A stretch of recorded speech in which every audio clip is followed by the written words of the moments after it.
Welcome to Blue Collar ICs, the podcast that pulls back the curtain on interventional cardiology. Hosted by Jordy Collada, Bill Dixon, Brian Brown, and Todd Floor, this is where real doctors talk real work. From the cath lab to complex cases, new devices, and hard-earned lessons, these are the conversations that don't happen in textbooks. No hype, no fluff. Just experience, expertise, and straight talk. Welcome to the conversation. This is Blue Collar ICs. All right, welcome in to another edition of the Blue Collar ICs special conversation this week that we're all looking forward to. We'll be talking to a couple of beginning med students, a second-year resident and a couple of second-year residents, as we'll look forward to that conversation here.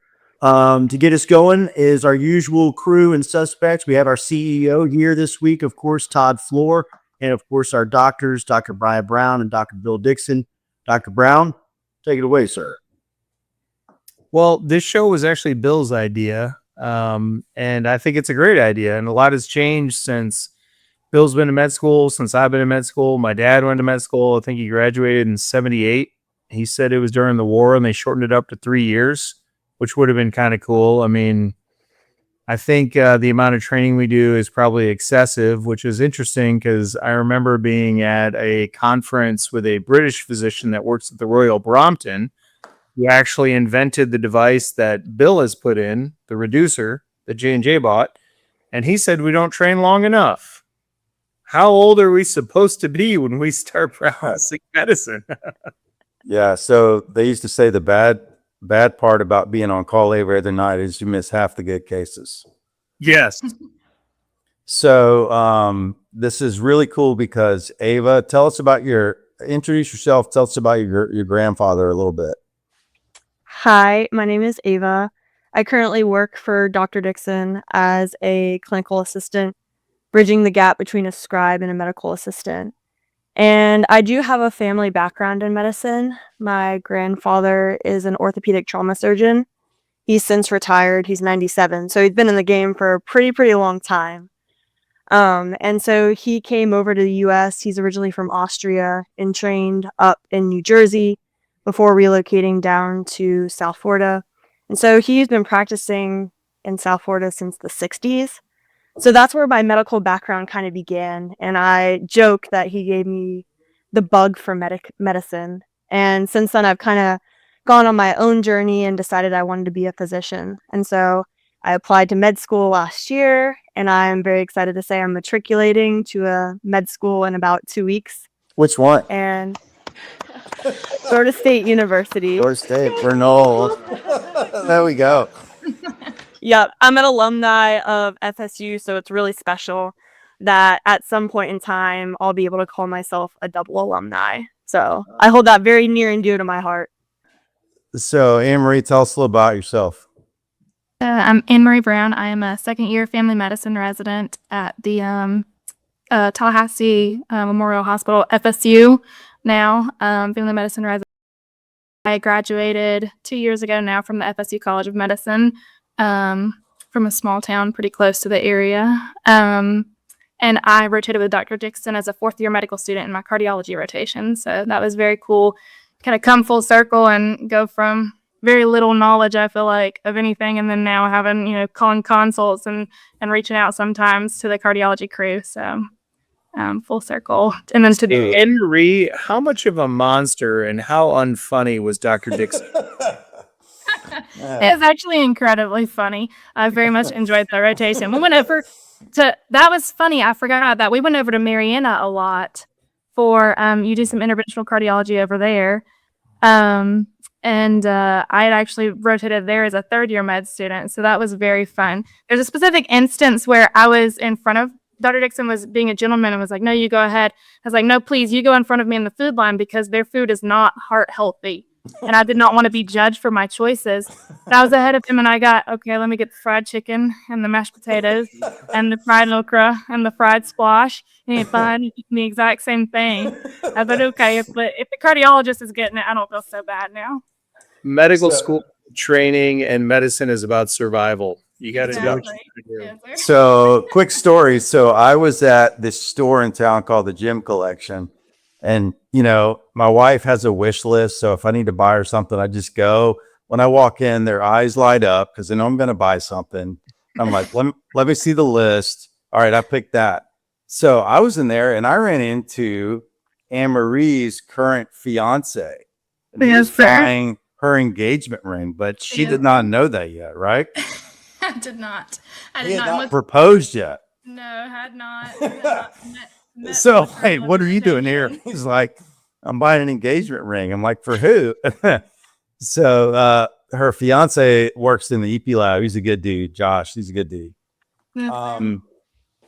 So Anne Marie, will you practice in Tallahassee? What do you think? I plan to practice in the general area, either anywhere from Marietta over to Tallahassee and south, I'd say. I definitely want to stay close to home. Home is about an hour away. Yes, sir.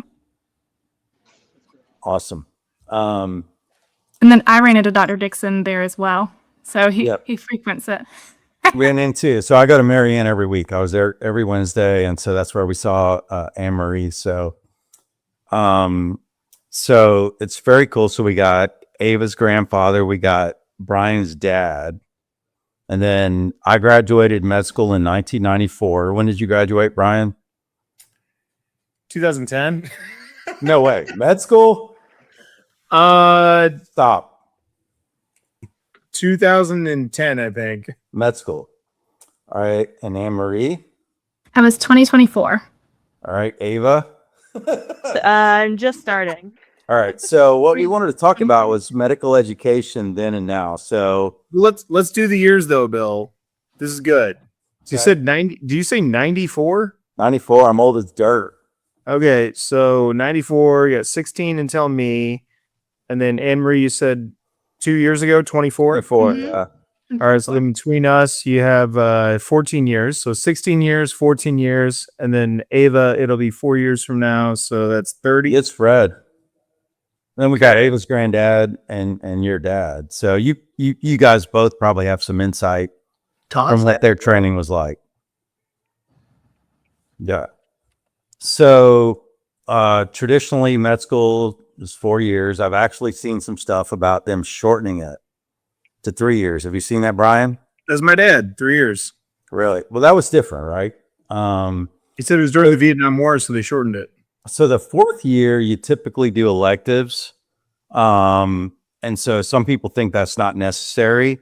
But in my 4th year of med school, I did stuff I knew I would never see again. I did ophthalmology. I did derm. I did, I think, allergy and immunology, pathology. I did for some stupid reason, I did transplant surgery. So I was on call for a month as a senior, as a 4th year med student. But I did rotations where I knew I'd never see it again. So I thought it was quite You're an nice. altruist, and you did a cornucopia. I just want to help people, Brian. Like, I think that's actually unique, Bill. I don't think there's a lot of med students that did a bunch of random stuff that they're What never did you seeking. do? Most What'd you people do? do exactly what they're going to do. They figure out We'll what do they're some doing, and eyes. just do that all the time. No, I wanted to get some variety. And that's what. So, Bill, what was I was going to ask you what the reason was behind that. I wanted to get Take that exposure. further? I wanted to get exposure to everything, and especially stuff I would never see again. Ophthalmology was a great rotation. Dermatology was good. It's just stuff that's not in my wheelhouse that I knew I wasn't going to do as a resident, but it would be nice to know about, eye trauma and iritis and all this other stuff. Pathology was very cool to see, what the pathologists do. We get the reports, but we don't really see what they do. Did you know you were going to be an interventional cardiologist before you went into No, internal no, it's medicine? just internal medicine, just starting with internal So medicine. you didn't know that you wanted to do cardiology before internal medicine. No. Mm-mm. That's No. probably why you did Wait. what you did, because you were being an internist and you were learning everything. I want to know it all, I did not want to be an So- internist at all. Wait, Brian, I've got a question. Brian, you knew Yes. you wanted to be a cardiologist, right? I knew I wanted to be an interventional cardiologist before going into internal medicine. Yes. So, Bill, when a lot of people match the medicine versus surgery, what percentage do you think know what specialty they want to go into versus just going the medicine track? Um, I think, and you see what you think, Brian. I think a majority of people that start internal medicine, I don't know that they're automatically going to do a subspecialty. I wasn't completely tied to cardiology when I started internal medicine, but I was drawn to it based on the anatomy, physiology, pathology, procedures. What do you think, Brian? People going into internal medicine, It'd be a shot in the dark for me to say, but I'm guessing at least 50% of people know what specialty they want to do by the time they arrive there. Some people are thinking about a time commitment, right? And so they know if they do internal medicine, they're done in 3 years. They go on to become a hospitalist or an internist in the outpatient world. And maybe it's not fair for me to say that, but I don't know. I feel like a lot of people know what they want to do nowadays before they go into internal medicine. My dad was a family doctor. And my dad retired last year after 50 years in practice. And I love my father. That was the first angiogram I ever saw, was my own father's when he had a heart attack when I was 17. But I knew I wasn't going to do family medicine. No offense, Anne Marie. It's a tough job being in clinic every day. I like variety. kids and adults. Yeah. Kids and Well, adults. the old school family medicine docs do OB. Right. Go in the hospital. Is that what you want to do? I entered in. We have a OB fellowship with my program, and so I entered in keeping an open mind to OB. I don't think so. I had I had back-to-back like nuchal cords, postpartum hemorrhage. Actually, one of them was a shoulder dystocia as well, and so it just kind of So it doesn't always go as planned. it doesn't always keep us planned. And me being very interested in rural medicine, I was like, I really don't want to do this. But they need people. They need people that know how to do that stuff. Yes, sir. And so I plan to be very competent at delivering a baby on the off chance that it happens to come across my door. Just in your office. At Walmart, you can do it. Exactly. On a plane. Push that baby out. Yeah. But I don't really, I enjoy it very much when it goes well. When it doesn't, it is a little bit too much adrenaline for my taste. Yeah. So OB is like the highest of highs because everybody's happy. But if there's complications, man, it could be tough. Exactly. I actually, if you can see on my fridge back there, that's my very first, that's a baby announcement right there. It was my very first, like, solo, nobody else touched the baby. The patient was actually related to an attending of mine and got established with me. And then she found out 4 days before her first appointment with me that she was pregnant. I followed her through the whole pregnancy, got to, measure her belly and follow the baby, the fetal heart tones and everything the whole time. And then came in on a Sunday to deliver and keep the baby right there to remind me. That's awesome. That's awesome. Thank you. It's family medicine, so it's fun. What interaction during those complications did the doula or midwife have to say? During the shoulder sessions. I'm sorry. So when I was a med student, I was doing OB, and one of my fellow med students' wives came in to see me in the clinic, and it was incredibly awkward. I bet. Now, I was just fundal height and nothing too intimate, but it was a little weird. Wait, that was at what point you said? Med student or? I must have been a third year med student. Okay. Yeah. But yeah, my classmate's wife came into the clinic where I was seeing patients. So yeah. Eva, do you know what you want to do? I have an idea of What is it? what I want to. Well, I said that I do have a background in ortho, but working with Dr. Dixon, it showed me the uniqueness that interventional cardiology is.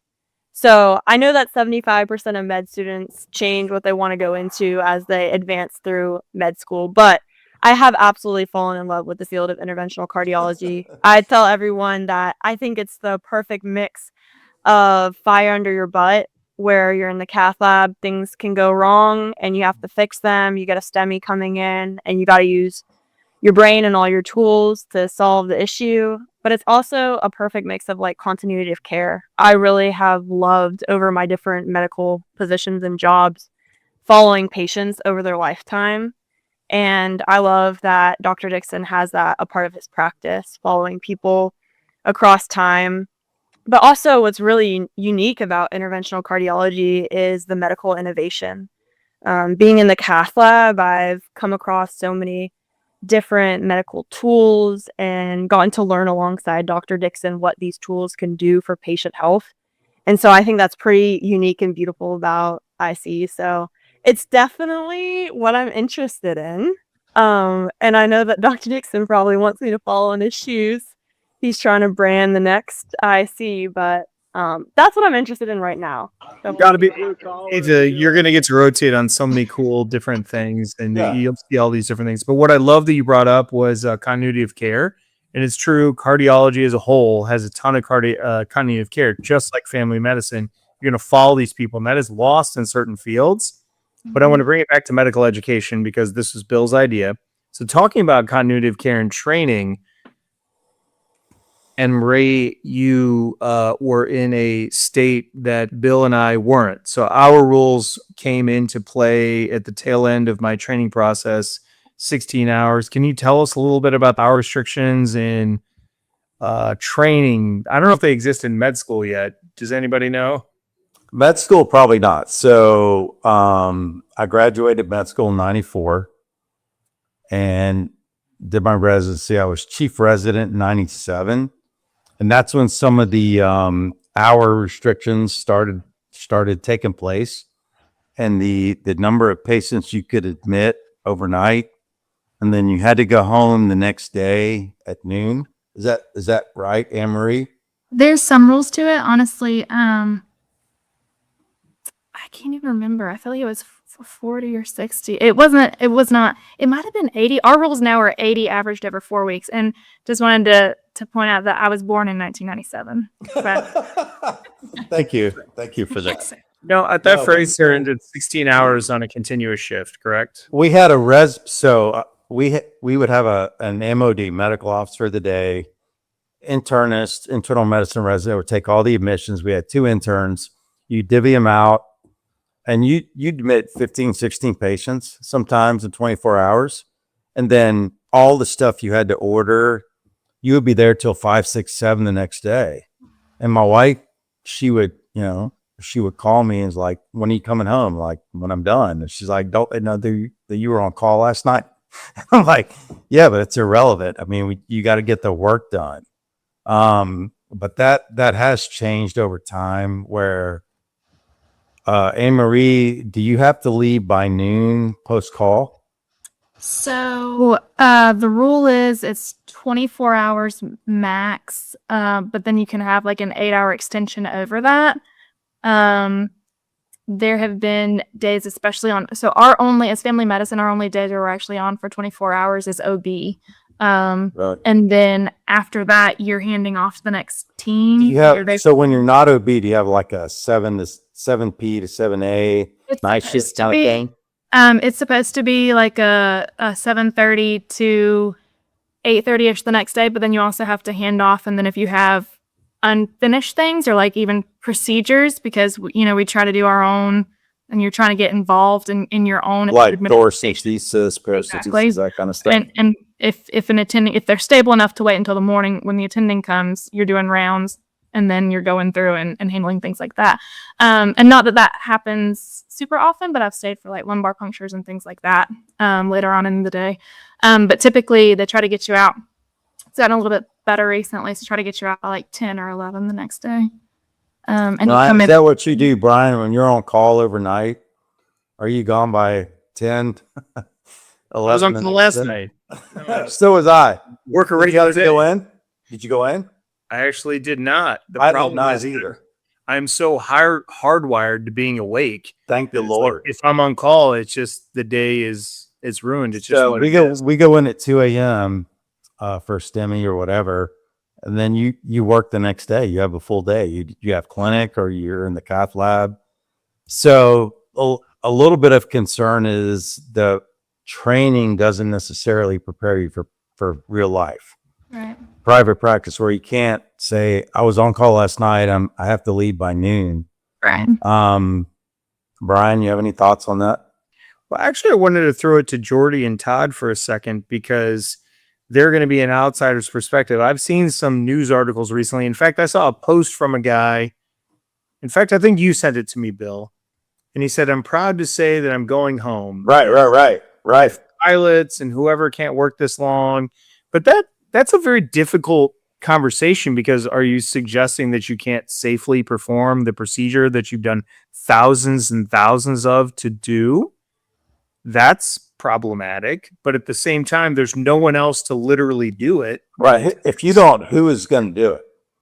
And part of the thing in med school and in training in residency or fellowship is the continuity that I brought up. So, if you admit that patient, Anne Marie, and you make the plan, and that patient has the enactment of that plan overnight, and then you see the fruition of that plan, well, I diagnosed them with community-acquired pneumonia, and I started these drugs, and I ordered these cultures, and then to see what happens, I think is important during training.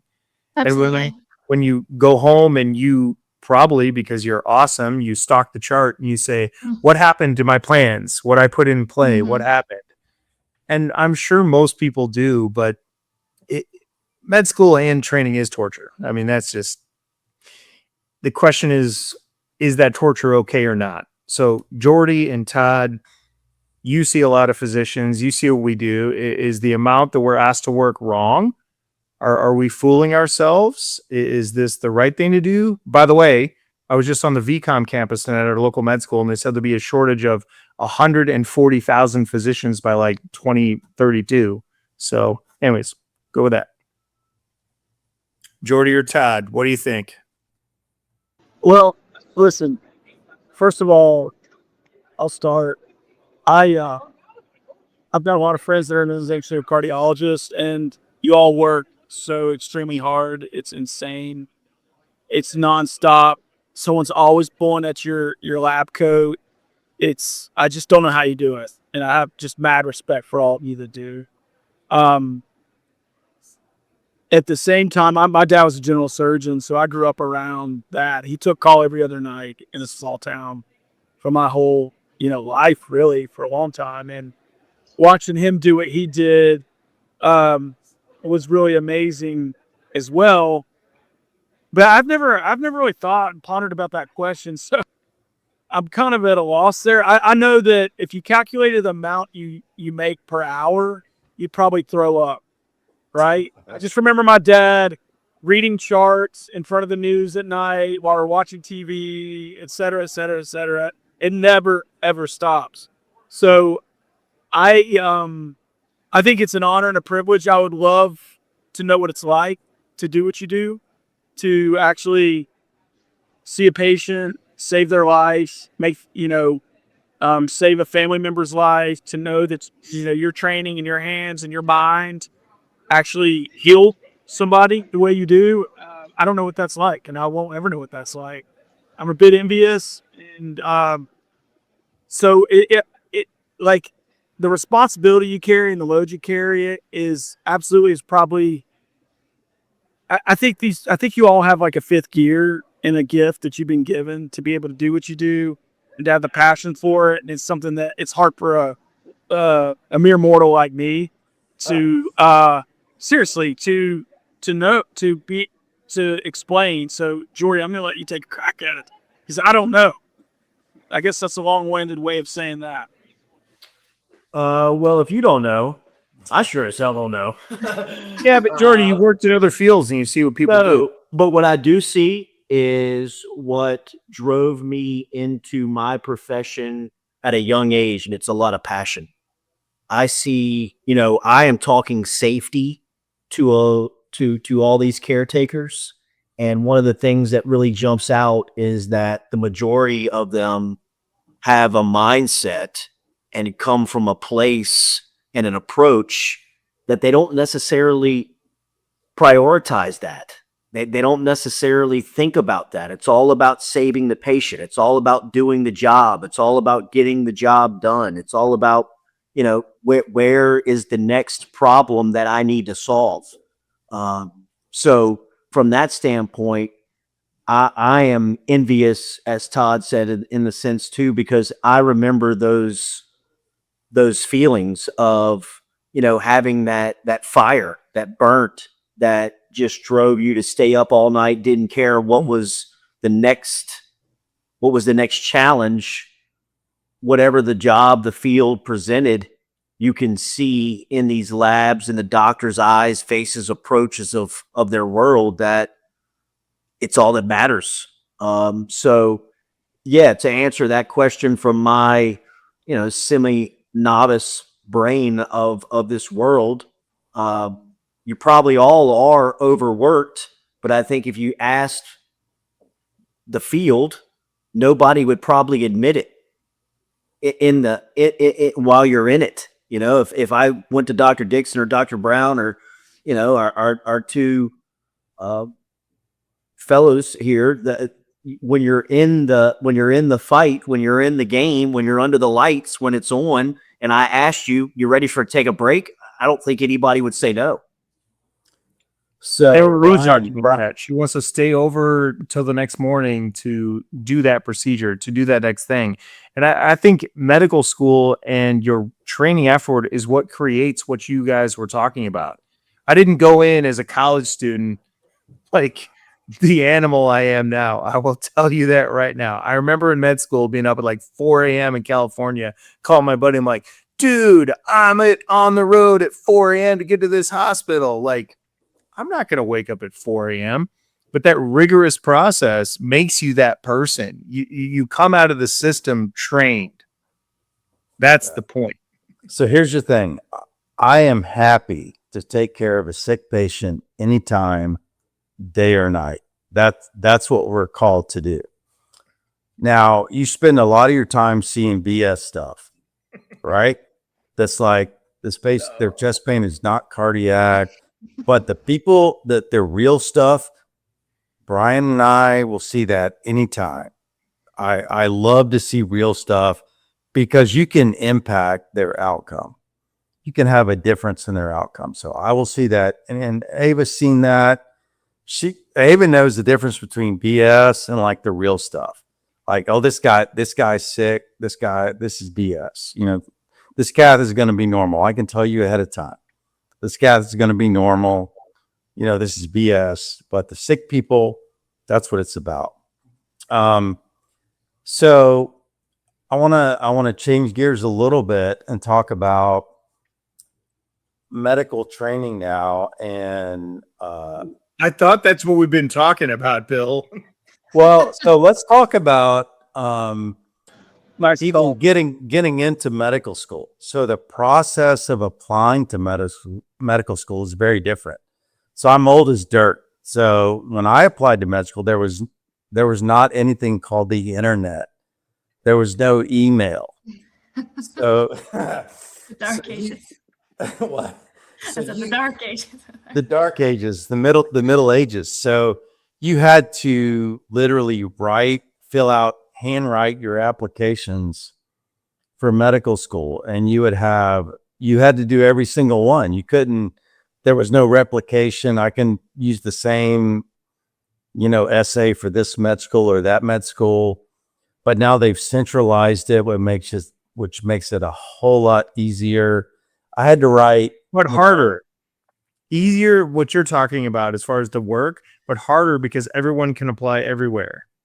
Everyone can apply. How many med schools did you apply to, Brian? That's not fair. I applied to one. You applied to one. But like, it's the only Adventist medical school, and I was like student association vice president at a. Was that Loma Linda college I was at? I was like fourth generation there. I mean, I wanted to go to California, dude. Yeah. It's hard to get into public schools in California. Is Loma Linda public or private? It's private. Loma Linda, like my great grandparents died at the hospital. I mean, so I went to the Medical College of Wisconsin, which they called UC Milwaukee, because after Wisconsin, the most popular state was California, because it's hard to get into California med schools. But I did not get into med school the first year I applied. I got in the second year, barely. I got accepted July 10th and med school started in August. So I barely got in the second year. So I tell Ava, I tell Anne Marie, the hardest part of med school is getting in. Yeah. Nobody fails out of med school. There are people that leave because they decide it's not for them. But It's a bad message to say nobody fails out. Some people fail out. incredibly rare. It would be incredibly rare that somebody fails out of med school. But the hardest part is getting in. But the application standards have become ridiculous. So, Ava, how many med schools did you apply to? I think I was upwards of 35. No I think that's where I started at. And I think I added on like 1 or 2 after that. And per school, how much does it cost to apply? $75, $100 or more? Oh my gosh. So you have a set standard fee when you submit your main application. It's different for MD, it's different for DO. And so it's like a set standard fee for each school that then adds together. But the kicker is when you move on to your secondary applications, if you're sent that, I had fees that ranged from $30 to $200 per secondary application. So you not only spend a very large sum of money to apply to schools in the beginning, but then you have additional fees on the back end as well. So it's very expensive. But now the interviews are remote most of the time. Yes, I had post-COVID, my interviews were remote on Zoom, but I've heard conversation of some coming back in person. So, Anne Marie, what did you experience with your interviews? For medical school, not for residency, right? So, Medical. I had a similar experience to Dr. Brown where I knew I wanted to go to FSU, and that was the only school I was really interested in. I only applied there. That's the only one. Yes, sir. But I did it early decision where you say like if you'll choose me, I'll choose you, basically. And so I knew, I think applications kind of sort of opened up around August 1st, and I knew by, I want to say like beginning of September that I had an interview, and then beginning of October, actually I think they let you know like a week or two right after. They meet weekly, and they'll let you know with early decision quickly. I was in person because it was pre-COVID, but then I started med school peak COVID. It was like Memorial Day of 2020. Did that affect your med school at all? Oh, absolutely. I would say it. COVID was the first 2 years of your med school? Yes, sir. And I got to see it like kind of like a play-by-play of the comparison because my brother was 3 years ahead of me at the same university. And so he was a 4th year when I was a 1st year, just starting anatomy. And we kind of like took the same track of like I was an anatomy TA my next summer, he had been. And so we had, 4 years of anatomy between us of seeing what the process was. And it was so much different starting out med school with COVID. It was rough. Not saying that my experience was worse than anybody else's, but I do feel like there was a sense of isolation, also a sense of, are we getting the same level of education? Yeah. So, Brian, when I applied to med school, it was all handwritten, no internet, no email. You had a personal statement. They had your stuff from college and your MCATs. Ava, so you're going to be at Florida State, and Anne Marie, you're at Florida State. So, Ava, did you have to do any essays for Florida State? I did. How many? Pretty much, oh my gosh, a handful is what I'll say. A lot. It was probably my application that had the most secondaries, but they were very specific to the school. Can you give us some examples of what they wanted you to talk about? A lot of secondaries per school ask you why you think that you would be a good fit for that school. So I think that anyone applying to med school, when you're doing your research on your school, you have to know about the school and see how you would fit in there. So not why do you want to go into medicine, but why do you want to come to this school? Yeah, and I think that So would anybody know that without being to 35 schools or whatever it is? Same thing for residency, fellowship. No one's ever been there. Like So Brian, are you sitting down? I am. Ava, how many essays did you have to write for Florida State? oh my gosh, I don't know if I'm allowed to You give told me. No, you can say it. Because we don't have I your don't know last if name. I'm legally allowed to for FSU. 13, right? Ava had to write 13 essays for one school. Brian's got a migraine. I'm like, who is reading that? Anne-Marie, was that your experience? Is this essay responses to questions or like full blown page plus essays? It's responses to questions, like I do remember the secondary questions. Right. I do remember there being like a secondary application with essay response questions. I just didn't realize it was that long. I don't remember. Yeah, but that's on brand for getting into med school and being in med school and doing residency and doing fellowship. We have a local medical school, so I rotate with, or a lot of them rotate with me. Medical school and becoming a physician is a marathon. That's all it is. Who can get through this marathon and get to the end? They talk about that from the very beginning, like your biochem and your organic and calc and things like that, or weed out who has the stamina. Brian, are you familiar with the gap year? This one's near and dear to Bill's heart. So I didn't have a gap year, but please go on. So Jordy, so people applying to med school do what's called a gap year, where they don't go from college straight to med school. They take a year in between, Sure. a minimum 1 year. Even I the, thought lay, they were- even the lay students do that, Doc. Yeah. What? Even the LSU students? No, even the lay students. The normal. So I thought, I'm a hard ass. I thought they were being lazy. Like, what the hell are you doing? But the med schools require all of this shadowing experience. Anne-Marie and Ava, you can talk more about this. That you can't just say, I want to be a doctor and I want to apply to med school and I've got good grades and a good MCAT score. You have to have these shadowing hours, right? And so you can't do that while you're a college student. You have to take a year just in between just to get. You go to the summer. What? You can do it this summer. I just had one. She's starting her lifeguarding. She's at Clemson. She's a Clemson standards are much lower than Florida State. So Ava and Anne-Marie, can you talk about that? Tell us about gap year a little bit. I can't remember, but I think it was at least like 100+ hours was basically the standard. Is that right, Ava?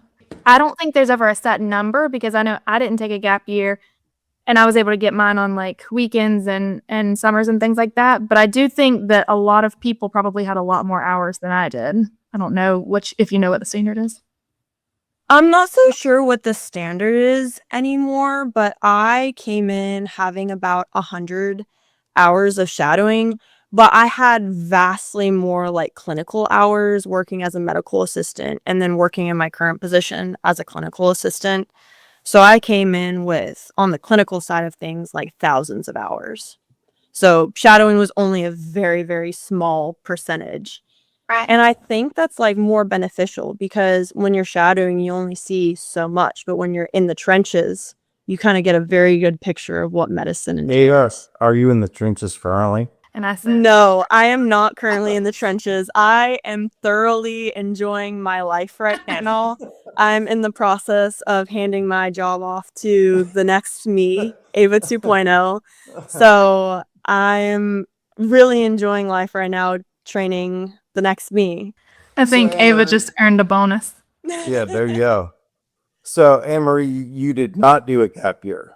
I did not. I probably didn't have as many as some people did, but I ended up getting you don't have to have clinical hours, I don't believe, but you are much more competitive. And I think that is how a lot of people will boost. Like, I feel like everybody comes in at such a level playing field nowadays. I'm not sure if that's accurate, but I feel like everybody's pretty similar. So you stand out based on your clinical or your shadowing or whatever your field is. So people take gap years, I think, to beef up their application. Brian, did you do a gap year? No, I actually didn't take vacation in my last year of fellowship so that I could move down to South Carolina and start 2 weeks early because I'd been married for a really long time and I had 2 kids with one that was about to be born. So I wanted to get to work as soon as humanly possible. The point about the gap year, though, Bill, it's not just what they're talking about with the shadowing. It's because we're going to work the rest of our lives and people are saying, I need time to explore something or have a good time. What? And like that idea should not be crapped on. I never took any time off ever. Stop being lazy and get to work. I had an old surgeon in town call me my second year in, and he said, Brian, I need you to do something for me. I said, yeah, I'd be happy to. He said, where are you? I said, I'm on vacation with my family. He said, what's that? I said, you like take time off. And he goes, you'll be bored in a day. Get back here, get to work. Yeah. So I did not get into med school the first year I applied. I got in very late. You mentioned that, but you persevered, Bill.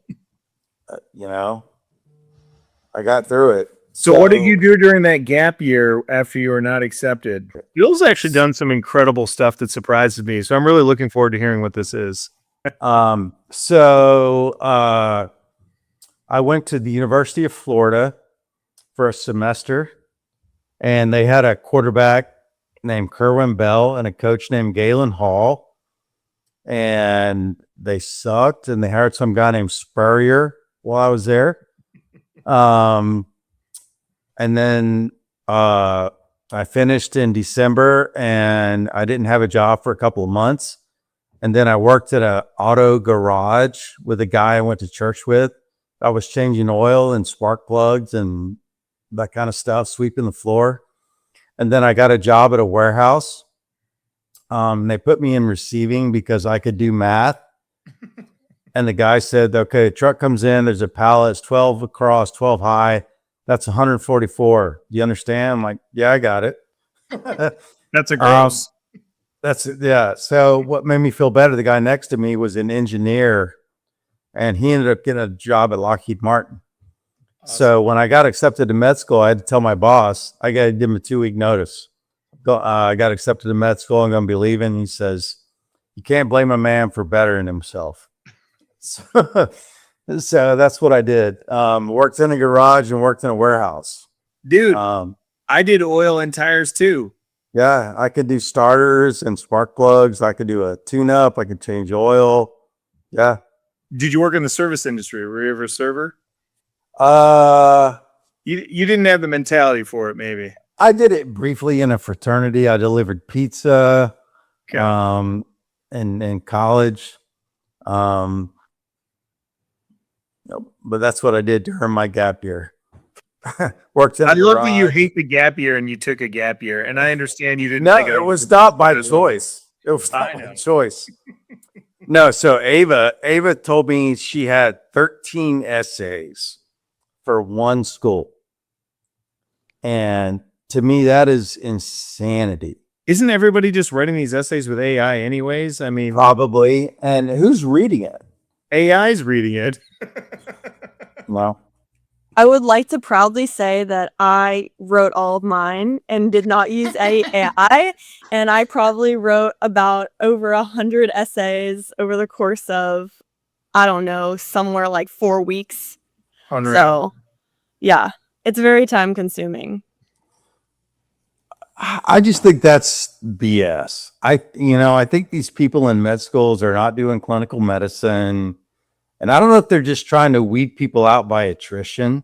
Yeah. And it's like, we're going to make it as onerous as possible so that the people that are willing to write 13 essays, we're going to look at them versus people that are unwilling. I'm going to write 1, 2, maybe 3 max.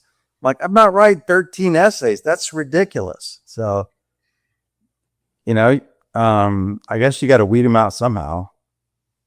I heard they don't have grades in med school anymore. Is that true?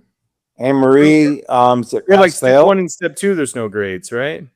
It was pass fail. I I guess all the way through until you got to your third year, and then you could honors, high pass, things like that. And then step 1 is definitely pass fail. Step 2 So that's is after your step 1 is after your second year. yes. That's Step you 1 is have to the English only- speaking. And that is pass fail now. I think That's might the have- hardest one. Is the So how do people become plastic surgeons if there's no scores on step 1 anymore? Step 2 and your third year, if you're honoring and things like that, becoming, I think, incredibly more important. I think I was the very first class to be. How do you have AOA if you're pass fail? The third year rotations come into play. So, Jordy, AOA is like this honor society for med school, Alpha Omega Alpha. I would have been AOA if I had better grades. But so I think that's the third and fourth year rotation. I don't know. I think you should count the first 2 years for AOA. What do you think, Brian? I mean, honestly, the people that are getting AOA are like total studs in class, and they can do anything and get the highest grades on any test there is. But I do think it's important that we're focusing on, if you want to go into a field, you spend time in it and you show that you're interested and do well with those people, because I think many professions in medicine are very personality dependent. There are personalities that do not fit certain fields, and maybe that's moving the needle. I don't know. I mean, step 1 when I was there was everything. Your score decided what specialty you could do. Absolutely. Really? Absolute. You had to get a certain score to get into certain things. Absolutely. Yeah. So for me, We had that was not the case. It was They had like filters for how they choose. They you just want to be said it. internal. You want to be internal medicine, so you go internal medicine residency internship, and then how do you do in your ICU, your cardiology, your whatever, your electives? Do the attendings think you're good at what you do? Do you have an interest? It wasn't based on test scores. Yeah, for sure. I'm not saying it's everything, but I'm saying you could not get into certain specialties without certain test scores, because the residency program just sets a filter, and that's the only people they look at. Okay. And I think that's even easier nowadays with the way that, like, I got to sit on interviews for family medicine residency this year, and they're automatic. You can set filters to where we're not looking at any applications with a step score below this, or like a step 2 score. So Brian, by the way, so I did not get into med school the first year I applied, right? I get in the second year. So my third and fourth year, I was on the admissions committee as a med student. Oh my God. I mean, I want to be on that. I want to be on that admissions committee. It's like, That's right. and I would interview people, and I wouldn't ask them anything about medicine. And I would say, what do you do when you're not studying? Are you a decent human being? Are you fun? What do you do? Who admitted they weren't a decent human being? Who just came out with it? I build computers from scratch. Oh, I want to party with you, guy.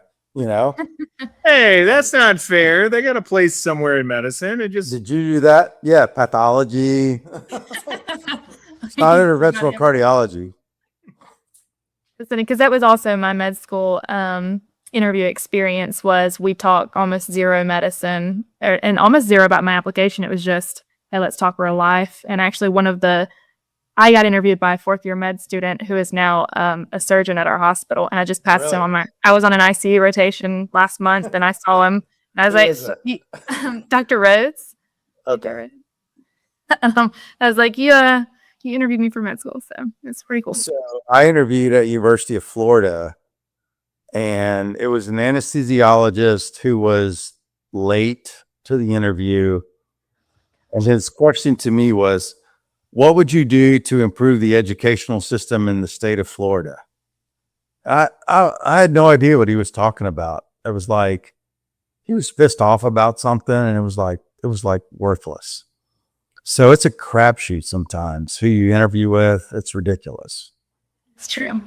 that's that balance, right? You're talking about subjectivity versus test scores. And yes, tests can be manipulated. Like, for instance, a lot of the schools that are outside of the US are just training people to take step one. Not now, obviously, because there's no score. But back then, they were like USMLE step farms, you know?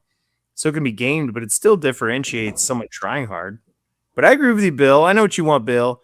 Everybody, What do I everybody want? needs to be. Everyone needs to be cool and get along, be normal people, be able to converse with humans and I whatnot. want to party with these people, you know? Blue collar. All right, let's finish. Yeah, blue collar. Let's finish up real quick. So, Ava, congratulations. Ava's with me Yeah. for 7 more days or 8 more days. About 7 Start- more days. She Yeah. starts her med school journey. Anne Marie, congratulations to you. Thank you very much. Josh got you a very nice ring. I helped him pick it out. I appreciate you guys coming on. Yeah, appreciate you guys coming on. And Ava, I think interventional cardiology is in your future. Do I make the cut? Am I blue You- collar enough? You're blue. I think you're blue collar. Anne Marie's from Hosford, Florida. She's absolutely blue collar. Do you have a bass boat? I do not personally have a bass boat, but Josh does. Does, yes, sir. Her fiance. So she's blue collar. All right, Jordy, you want to take us out? All right, appreciate everybody here this week. That was good stuff. Great knowledge, man. We appreciate all the insight. Best of luck with everything that you two have coming up here in the future. And we'll talk to you next time here on Blue Collar ICs. You've been listening to Blue Collar ICs, real conversations from the front lines of interventional cardiology.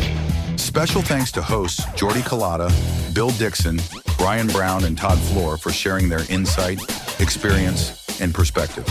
If you enjoyed this episode, subscribe, rate, and share the show. Join us next time for more real-world cardiology, only on Blue Collar ICs. Blue Collar ICs is a production of the RealWorks Media Network, Tallahassee, Florida.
You've been listening to Blue Collar ICs, real conversations from the front lines of interventional cardiology.